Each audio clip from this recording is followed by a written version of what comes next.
এখন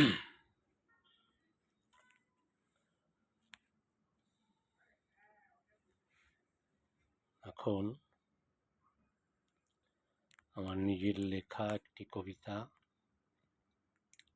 পাঠ করে শোনাচ্ছি। কবিতাটি লিখেছিলাম যে আমাদের ছোটবেলার জীবনটা এবং বড় হয়ে যে জীবন, এই যে দুটি জীবনের যে ডিফারেন্স, যে পার্থক্য, সেই নিয়ে আমরা ছোটবেলায় ভাবি যে তাড়াতাড়ি বড় হয়ে যাই, বড় হলে বোধহয় সব কিছু খুবই ভালো, খুবই যাবে। আবার বড় হয়ে এত জ্বালা যন্ত্রণা, এত প্রবলেম হয়, তখন মনে হয় যেন ছোটবেলায় ভালো ছিলাম।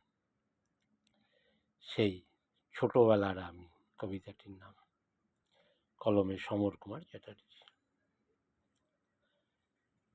ভালো ছিলাম ছোটবেলার আমি, আমার কাছে কিছুই ছিল না দাম। মনের মধ্যে ছিল একরাশ স্বপ্ন, আর জীবনটা ছিল অনাম। সবুজ গাছের পাতা নিয়ে তৈরি করতাম ঘর, রৌদ্রের হাত থেকে রক্ষা পেতে। কিছুই করতে পারে না যেন ঝড়। কত স্মৃতি কথা মনে পড়ে যায়, পুকুরের জলে সাঁতার কাটা, আম বাগানে আম পাড়া, আবার শীতের সময় হাত পা ফাটা। স্কুলে ছিল না কোনো চাপ, আনন্দে দুহাত তুলে নাচা।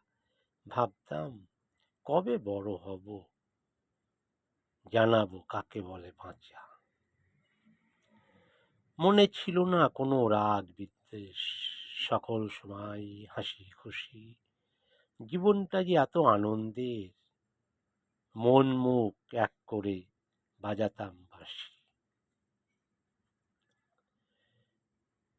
এখন আবার ফিরে যেতে চাই আমার সেই ছোট্টবেলার আমিতে।